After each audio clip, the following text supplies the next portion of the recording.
जय महाराष्ट्र, जय हिंद.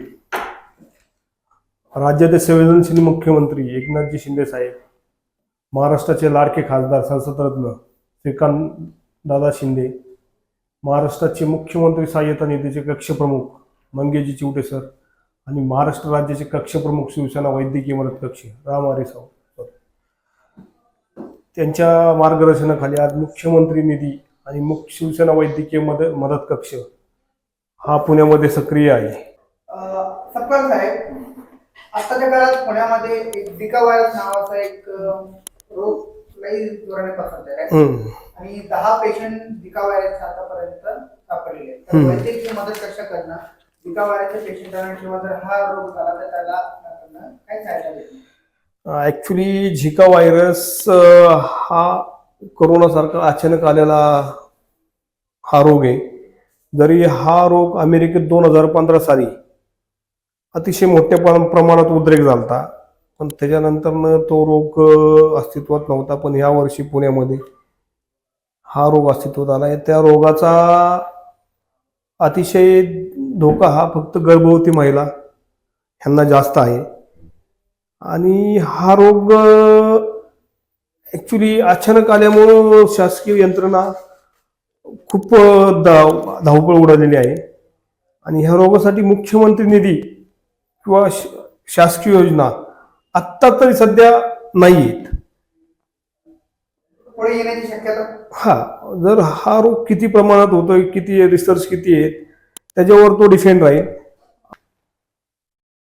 पुण्यात पावसाळ्यामुळे बरेच पाणी साठतंय आणि पाणीचा बराच प्रॉब्लेम होत आहे. त्याच्याने करून पुन्हा एकदा झिका व्हायरस होण्याचा आशंका आहे. तर त्याच्याबद्दल आपण महानगरपालिकेशी काय सांगणार? माननीय आयुक्त साहेबांना आम्ही निवेदन दिलेलं आहे याच्या अगोदर. पंढरपूरचे निघालेले पालखीच्या वारकऱ्यांना वैद्यकीय मदत कशा करणं काय काय मदत करण्यात आली? पंढरपूरकडनं वारकी निघली. माननीय मुख्यमंत्री साहेब मंगेशजी चिवटे सर यांच्या मार्गदर्शनाखाली पंढरपूर ते आळंदी ते पंढरपूर असा शिवसेना वैद्यकीय मदत कक्ष व मुख्यमंत्री सहायता वैद्यकीय निधीच्या गाड्या, ॲम्ब्युलन्स, औषधे, डॉक्टर्स असे आळंदी ते पंढरपूर असा पूर्ण प्रवास शिवसेना वैद्यकीय मदत कक्षाची संपूर्ण टीम व सीएम ऑफिसची टीम अशा दोन्ही मिळून आम्ही वैद्यकीय मदत पुरवत आहोत.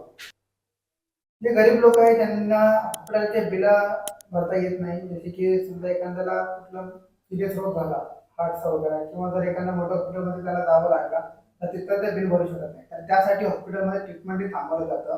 असे बरेच प्रकार आतापर्यंत घडलेले आहेत. हॉस्पिटलची नावं देखील समोर आलेत काहीतरी.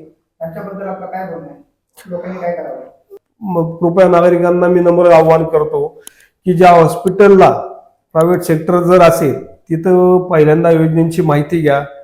आपल्या पुणे महानगरपालिकेमध्ये शहरी गरीब योजना आहेत, इतर हॉस्पिटलमध्ये महात्मा फुले योजना आहेत, आबा कार्ड योजना आहेत. अशा वेगवेगळ्या योजनांची माहिती घेऊनच त्या हॉस्पिटलला दाखल व्हावे, जेणेकरून हॉस्पिटल प्रशासन किंवा अधिकाऱ्यांची वादविवाद करून मानसिक त्रास देणे योग्य नाही अशी मी व्यक्तिगत बोलतो. पुढे आम्हाला कोणकुठले स्कीम दिसायला भेटणार आहे वैद्यकीय मदत कक्षाकडून?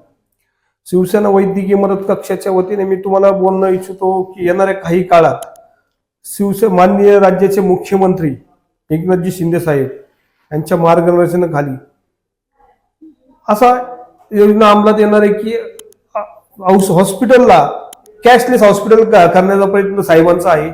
आणि हा प्रोटोकॉल संपूर्ण महाराष्ट्रभर राज्यांचा फ्युचरमध्ये साहेबांचा प्लॅन आहे.